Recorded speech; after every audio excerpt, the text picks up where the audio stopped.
on this beautiful early fall evening in the season of the full moon, the harvest moon. Welcome to the 17th Flights and Rights in Seattle, Washington. My name is Michelle Storms. I'm the Deputy Director at the ACLU of Washington, and we're always so happy to gather here together with you for so many reasons. So before we get started, I want to say a couple of important things. One, I just want to acknowledge that we are on the land of the Duwamish and Coast Salish people. And one of the things that's important to me to think about when I think about that is the existence of inequality and failure to live up to our promises that continues to be real. And so by pointing that out, I also invite us to think about being here together and the work that we're doing for democracy and for justice and for all peoples who are here on this land. So thank you for thinking about that with me. It is, as I said, the 17th time that we've done a Flights and Rights in Seattle. And as you know, we started this right after the election. A lot of new people joined us. A lot of people who had been members of the ACLU started to feel really reinvigorated because it was pretty clear that there were a lot of threats to our civil rights and our civil liberties. And I wish I could say that that was a false sense of threat, but in fact, it was a pretty real sense of threat. We have been so busy fighting back against so many of the things that this administration has been trying to do that hurts and harms people, that hurts and harms and separates immigrant families, mothers and children, that upholds police state violence and so many other things. So being back together in this space is really a renewed commitment for all of us that we're going to continue to stand up, to resist, to not get tired because of the constant onslaught of difficult information and terrible, frightening things that are happening. Like, this is not a time to get complacent or tired or give up. It's a time to just stay with it. So for those of you here, whether you're sitting in the room or watching our live stream on Facebook, thank you. And let's seriously, let us stay this course. So, also I wanted to tell you that even though this is our 17th time gathering together in Seattle, since we started doing this, particularly here in this calendar year, we've actually started taking this on the road. And I'm so happy to tell you that we've been in Spokane twice. We've been in Tacoma. Just last week, we were in Kennewick in the Tri-Cities, and I'll tell you there were only 32 people there, but they were so excited and invigorated. And if you think about how it feels sometimes for you to have the values that you have and to want to have people around you who share those values and that you can grimace with and fight with and rally with and protest with and take action with. Imagine if you were such a teeny tiny minority of your community, how important it is to be able to find those people who are like-minded. So it's been wonderful to be able to be on the road with the Flights and Rights and to share with people around the state. You have friends all over the state, even in the parts of the state that you think there's no way, but there is a way. They are there. Okay, so I mentioned already that we're live streaming to Facebook, so if you have friends who aren't here and they want to tune in there, they can do that. And as always, you can post your thoughts, comments, ideas, pictures, and so forth on whatever social media venue you like to use with the hashtag ACLUFlights. We want to thank Optimism Brewery because optimism is so good and so is their beer. Thank you. I'm enjoying their very hoppy ale myself. And we want to thank, as always, KEXP, who has been with us in this from our second Flights and Rights all the way out every time we've been in Seattle. We love you guys. Thank you so much for letting us be in your space.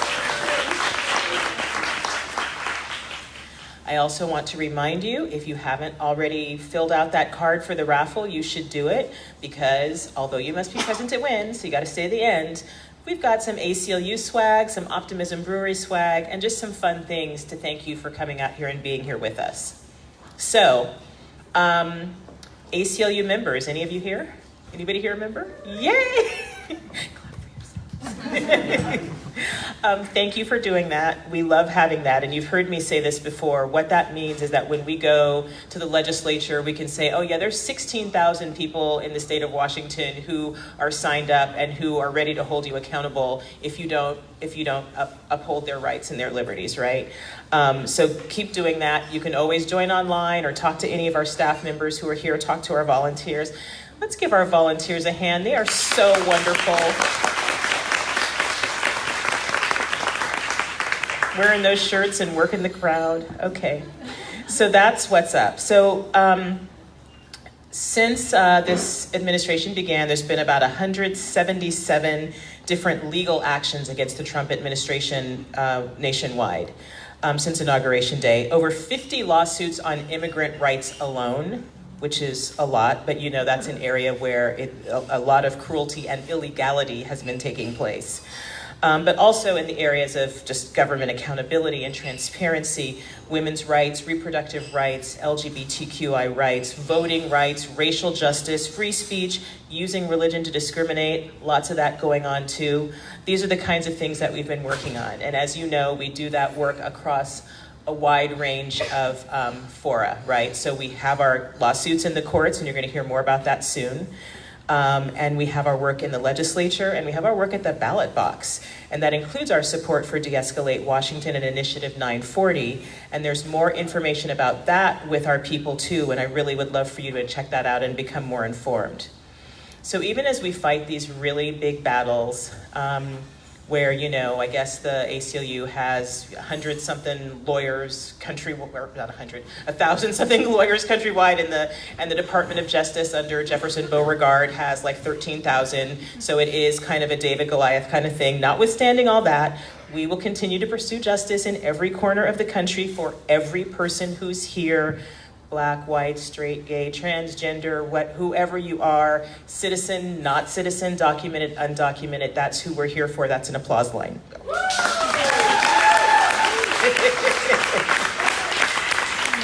So today we're going to dive into some of the current cases here in Washington State that have been really important, including things like the refugee ban, based out of the Muslim travel ban, Arlene's Flowers, and medication-assisted treatment, and whatever else Emily decides to tell you about. So let me introduce our speaker, Emily Chiang, who's fantastic. She's our legal director at the ACLU. Go ahead, yeah. You already know she's fantastic, right? Emily, did you seed the crowd with, like, your friends? Okay, so she is truly fantastic, so you were correct to clap. She oversees our legal department and the litigation that we're doing to protect your civil liberties throughout the state of Washington, all over the state, not just here in Seattle. She's a native New Yorker who came here via Salt Lake City, so, you know, we all have our path. And there she ran a public policy clinic focused on school-to-prison pipeline issues at the S.J. Quinney College of Law at the University of Utah. But before that, she had also worked as a staff attorney with ACLU National at the Racial Justice Project, and she litigated and conducted advocacy to address violations of U.S. and state constitutions, primarily around public defense reform and the school-to-prison pipeline. She's also worked at the Brennan Center for Justice and the law firm Cravath, Swain, and Moore, whatever. That was just LLP. That was just a little thing that she did. So she graduated from Yale, so she's no slouch, and then Harvard Law School, and she was on the Law Review. She has a young son and an ability to make lawsuits come alive when she talks about them, which you are about to experience. So please join me in welcoming Emily.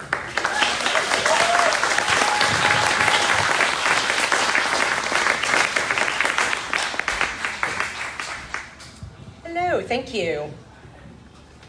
I guess I gotta put my beer somewhere. Okay, there we go. Yeah. I thought there was gonna be a mic stand. I didn't think I was gonna have to hold this thing, but we'll get used to it. So what a year it's been, huh? I mean, it's been kind of a crazy year already. I don't suppose any of you happen to be following the Kavanaugh drama. No one, right? Probably not. Like, you literally cannot make this stuff up, right?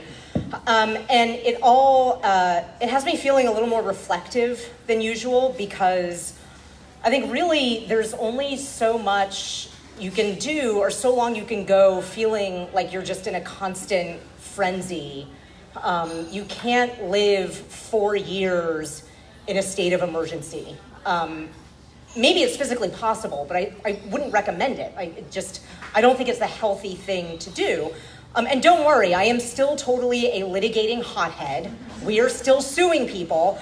But I've been going through some tough times, like both at work, personally, and a friend of mine actually told me about this book.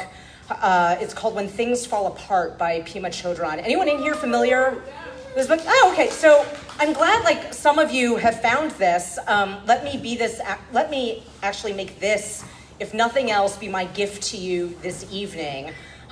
Go out and get this book if you haven't already. It's called When Things Fall Apart, and it's basically like therapy. So I will limit the kind of woo-hooey, touchy-feely stuff.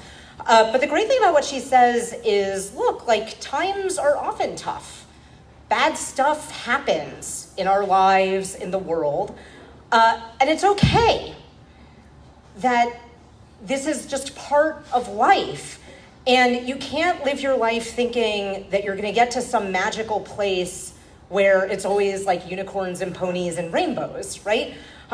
Or that nothing bad ever happens. And really, the key insight is what's important when you're going through the bad stuff is how are you dealing with it, right? Because that's when you learn who you are, and that's when you grow as a person, as a human being. It's like adding a ring to your tree. Right? And you look back on that bad moment in life and you're like, wow, yeah, that really sucked. And hopefully you're able to say, but I'm proud of how I got through it, right? So I think it's safe to say our country is going through a little bit of a rough patch, right?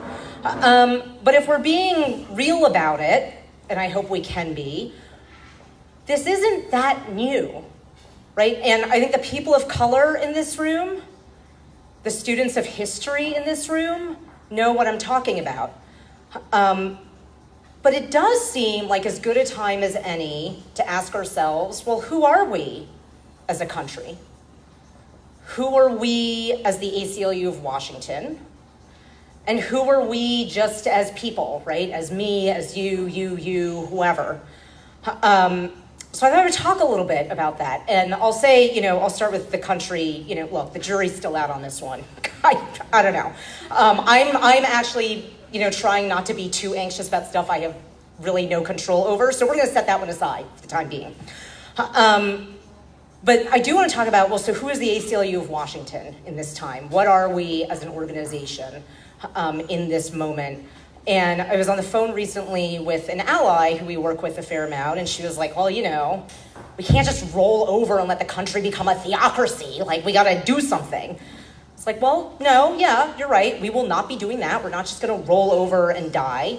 But we do need to be smart in this moment about our resources. We need to be strategic. And we need to be really forward-thinking, right? We don't have the privilege or the luxury of having an ally in the Oval Office. Who knows what's going to happen with the U.S. Supreme Court? The lawyer in me feels compelled to note that, yes, of course, we were doing those things before, being smart, strategic, and forward-thinking, but now even more so, right? So I started to think about our cases and conceptualizing them and how do we think about the work that we're doing. And I've come to think of them as really falling into three buckets, right? So the first bucket is, in my mind, the fights that we have to fight. This, to me, is our Muslim ban litigation. That is a classic example. There was never a question of whether we could just sit that one out. We'll just let someone else handle that, right?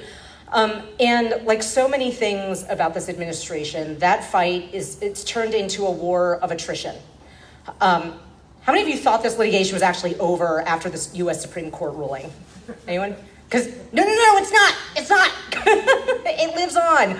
And I'll say that's what the Trump administration wants you to think, right? They want for you to move on to the next crisis of the day, of the week, of the month.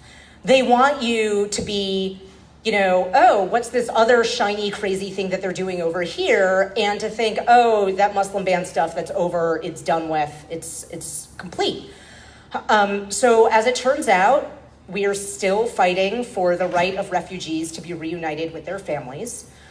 These are people who have fled war, persecution, horrible things happening in their home countries. They're actually here in the United States lawfully. Like, they went through this whole screening and vetting process, and it's like, yeah, no, you had a horrible time, you are a refugee, we are going to take you in because that's the thing that we used to do, right? And they actually have, as it happens, a legal right to bring their families to the country to join them, because Congress, in its infinite wisdom, was like, hey, if you're fleeing war, you come in here, we welcome you to our country, you should probably get to have your spouse and your children come join you, because that seems like the right thing to do, right? So there's this law that says, it's the Immigration Nationality Act, like, you have to let these people in, they shall be admitted. But, hey, what does the law matter to this administration, right? And so some of you might be asking, but wait a minute, I feel like, didn't you get a nationwide preliminary injunction saying that, they have to follow the law? And you would be correct. But weirdly, we're not actually so sure that they're following the injunction. And the great thing about our court system is we get to make sure that they actually are in compliance. We don't need to just take their word for it, and that's the litigation that's happening now. And this is a fight that I think we really need to fight. Am I worried about whether we might lose? Like, sure, maybe, but is it the right and necessary thing to be doing? Absolutely, right? Then there are the fights that you wish you didn't have to fight. This is, I think, like the Arlene's Flowers case. How many of you have heard of the Arlene's Flowers litigation? Some of you, okay. So this is a case that actually, it kind of breaks my heart a little bit. So our two clients, Kurt and Rob, they, normal guys, they wanted to get married. And like a lot of couples in this day and age, they wanted flowers for their wedding. And that is literally all they wanted to do, right? Like, they just wanted to go buy flowers for their wedding. And no, they didn't want flowers from Safeway. They didn't want to go pick out like some random floral arrangement. So they go to an actual flower shop, which is like a thing that I think people do. And they're like, hey, we are Americans. We live in this capitalist society. We have money. Can we exchange that money for goods? And the florist, much to their surprise, was like, well, it seems to me that it's not just a wedding you want. It's a gay wedding you want. And so no, I will not be providing flowers for your gay wedding. So I make light of it, but like pause for a moment and think about like just how incredibly disturbing this is, that like you could literally have money and be like, I want to buy that thing that you have for sale there, and it has a $sign on it, so I know it is for sale. And for the person in the store to be like, yeah, no, that's not for sale for you. We don't serve your kind here, right? And some of you might be like, wait, didn't you already win this case too? And you would be right, yes, we did. Maybe you're sensing a theme here. But then it went up to the US Supreme Court, which in its infinite wisdom decided sort of a cake shop decision and then sent the flower decision back to the state Supreme Court. And we're about to embark on a whole other round of briefing in this. So I'll just say, there's going to be back and forth litigation. One of the arguments that the other side is making now is, well, look, this florist, she's not just any florist. These flowers, they're really artistic arrangements. The government can't force her to make flower arrangements for people she doesn't want to make them for. So that, there's going to be all of this back and forth. And the lawyers are going to argue about it, and it's going to get briefed, and it's going to get appealed again. But meanwhile, what I kind of want to talk about is like really how much this sucks for Rob and Kurt, who at the end of the day just want to move on with their lives, right? They're like, oh my God, we got married 5 years ago. We don't go to that flower shop anymore. They've since moved to Colorado. Like, they're done. And yet every time we have to file papers in this case, they have to relive that like horrible, sickening moment in their lives where they weren't allowed to buy something with their money, right? So this is a fight that I really wish they didn't have to fight. But you know what? They're doing it for you, and they're doing it for literally every other gay person in America who wants to be able to go spend their hard-earned money to purchase goods and services. Because really, this is America, right? And like, that's what you should be able to do.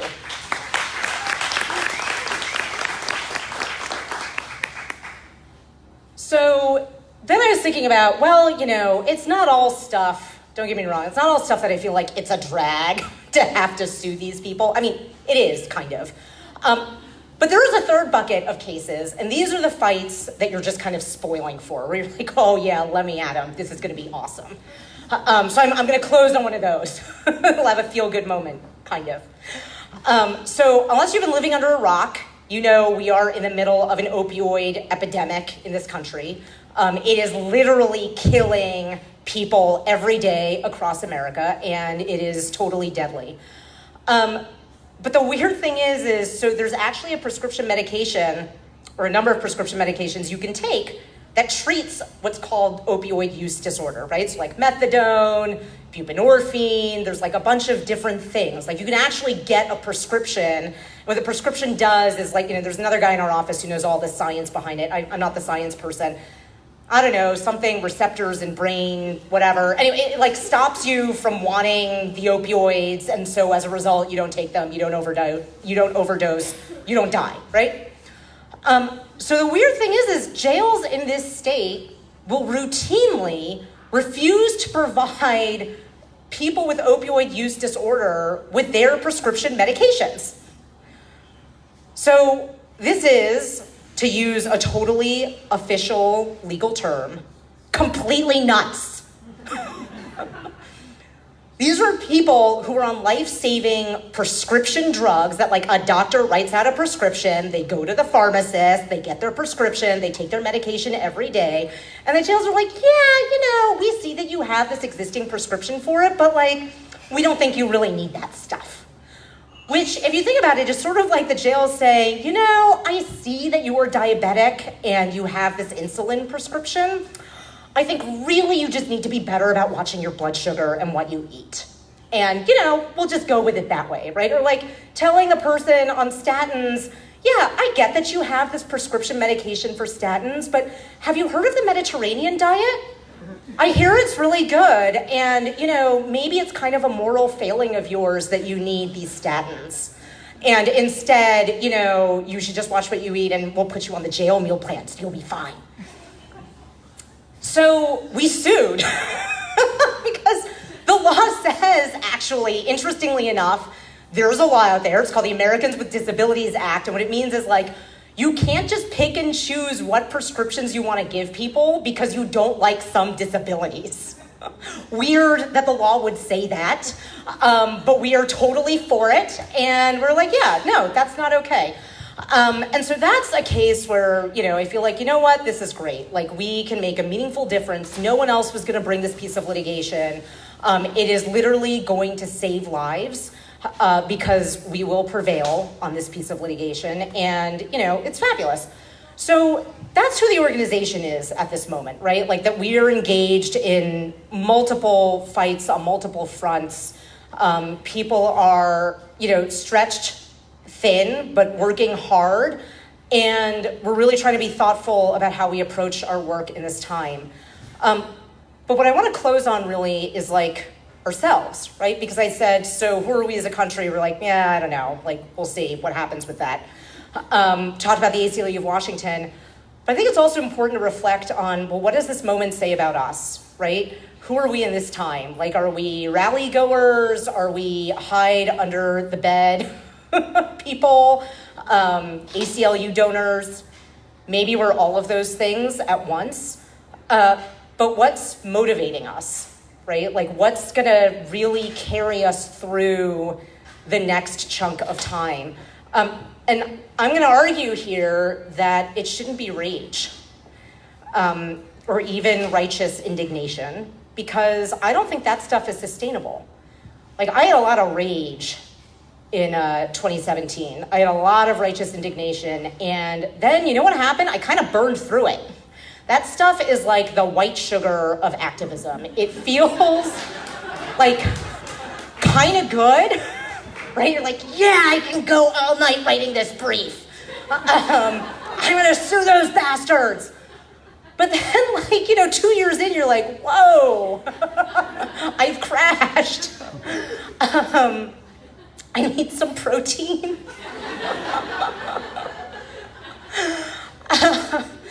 So it's like, well, what is the thing that's going to get us through? And for vegetarians, I don't know. Well, yeah, you can protein like tofu. I don't know. Like there's options for everyone, right? And I think it's important. Like we're at this like midpoint, but let's not forget it's just the midpoint, and it's not like someone's going to stop the insanity, right? I mean, everyone's like, oh, we impeached Trump. Like this stuff's going to. No, it's not. I got 2 words for you, Mike Pence. He's like terrible on a whole host of other issues. I guarantee you waiting in the wings behind Brett Kavanaugh is someone who's like probably even more conservative. Like, who knows?